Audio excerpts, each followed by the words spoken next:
गांव भर के लड़का पूछलन सके गोलू राजा एगो घड़ी भारत देश में हित भइल बड़े बागेश्वर महाराज जी। हाँ जी जे मनवे के बतिया बतावत रे आ मंच पर तू ही बाड़ा जे लड़किन के मन के बात बता सकत रहे कि आखिर कर भइल का बा। हाँ जी तो हम कहने कि सुनो हम तो 2 मिनट में चिन्हतनी कि करा का भइल बा का भइल कि उपरवार भइल बा ना अरे बुखार भइल बा उपरवार भइल बा ना अरे बुखार भइल बा किए हो अगर जाने के होके का भइल बा तो हमारा से पूछो किए हो अरे छौड़ी से पूछो एकरा प्यार भइल बा ए हो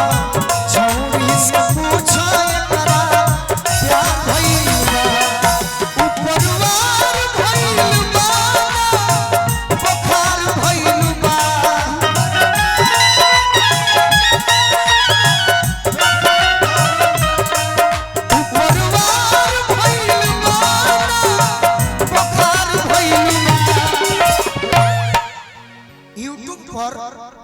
जितना भीड़ बा नु जितना भीड़ बा केहू गाली 2000-5000 खर्च करके हाँ जी लेकिन मंच पर माइक धरा दे तो मंच एगो अलग खड़ा ए पर जमावल बड़ी कष्ट के काम सही उहे लइका कहता कि सुना है दोस्त उपरवार भइल बा ना बुखार भइल बा कि ए हो अरे छौड़ी से पूछो प्यार भइल बा छौड़ी से पूछो प्यार भइल बा एक ऐसा लय बजाइए जो हमारे बीच में आज तक नहीं हुआ। एक शख्स के बाद कौन है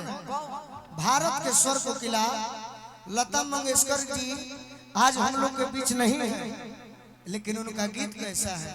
जो कभी मर नहीं सकता। दिल में तुझे बिठा के कर लूंगी बंद आँखें भूल जा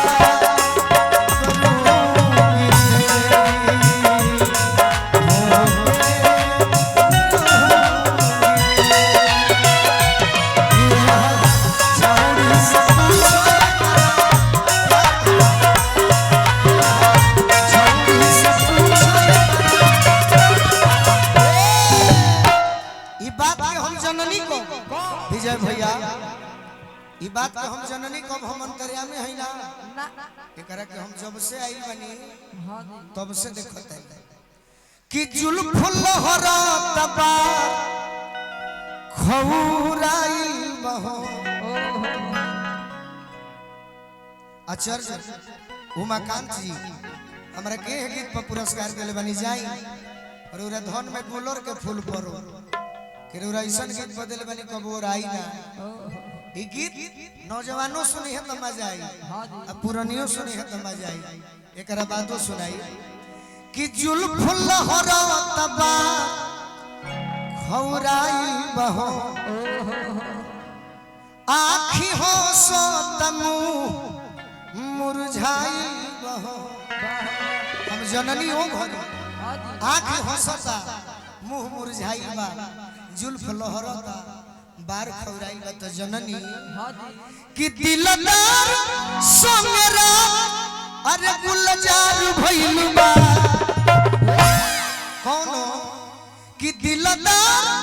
संगरा अरे गुलजार भइल बा छौड़ी से पूछो एकरा प्यार भइल बा छौड़ी से पूछो अब देखो मुस्कान जी हम डांटत नहीं खे हमो घरी के मेहनती लइका हई जो ना घरी सीडी के जमाना रहे सीडी के आज है यूट्यूब पर लोग उड़ल चलता हम उड़ी ले बाकी सीडी के जब जमाना रहे टी सीरीज आ गंगा कंपनी गायत्री ठाकुर के दुगोला होके ओमे को गीत सुन ले बाड़ू यही जिला के लड़की गौले रहल अरे कि इन्हीं लोगों ने इन्हीं लोगों ने इन्हीं लोगों ने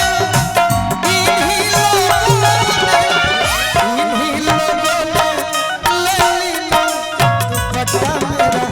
इन्हीं लोगों ने ले लिया ये मुस्कान ये डांस कैसे करे तारा से बेसी के जाने बाकी सीखो हमारा आश्रम में रहबू गोलुआ से मिल के रहबू तो दिल में रहबू न तो कारगिल में ना मुश्किल बिल में रहबू ऐसे मिल के रहबू इन्हीं लोगों ने इन्हीं लोगों ने इन्हीं लोगों ने इन्हीं लोगों ने इन्हीं लोगों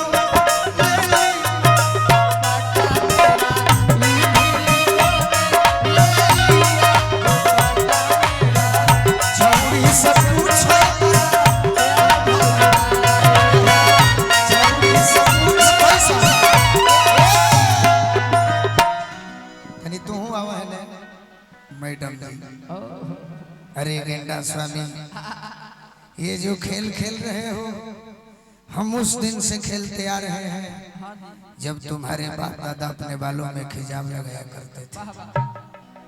और सुनो तारा बारे में परिचय कि चले डगर डगर माने रास ऑन द वे कि चले डगर में दे डगमगाता हो एकर छेना न मुंह में घोटाता हो प्यार जकर से कोइले बिया कतनो छेना खियाव त पेटे नहीं खे भर तार बहुत सुंदर डांस तोरो के हम मौका दे हां जी अपना गीत पर बाकी तू इतना सुंदर नाचा तर के मौका के जरूरत नहीं खे कुछ दिन बीती जरूर राज करवा हमर भाई कि चल डगर में दे डगमगाता हो एकर छेना न मुंह में घोटाता हो जानता नहीं का है एकर सीना पे जवानी अरे सवार भइलु बा एकर सीना पे अरे जवानी अरे सवार भइलु बा किए हो अरे पगली से पूछो एकरा प्यार भइल बा पगली से पूछो भैया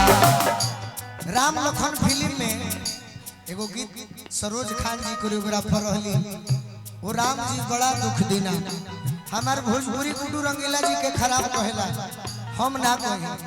उनकरे गीत हमर गीत उतार लो नथुनिया राजा कर दिया जवनिया राजा मोरा घुघरू के जगह बड़ा चुपना घुघरू के जगह बड़ा चुपना भजनिया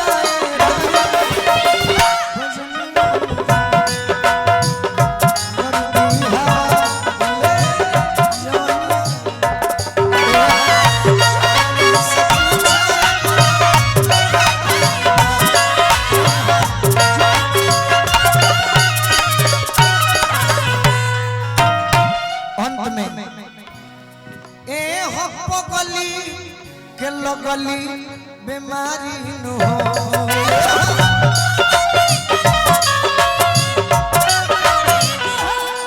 तारा के कुछ सोच के रखले बनी जा तनी मनोज भैया के मौका दो ए हो पगली के लगली बीमारी न हो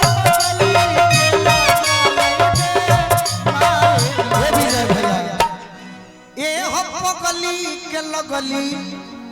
बीमारी न हो अगर बीमारी होके झाड़ा वाला बाड़े ओ झई शिकारी न हो कि गोलू सोने अरे संझे में जब जाने लू कि हम देवरिया आवत नहीं तो संझे ही से मैसेज करे लगे यही से कि गोलू सोने अरे संगे में कारोबार भइलु बा किए हो अरे छोड़ी से पूछ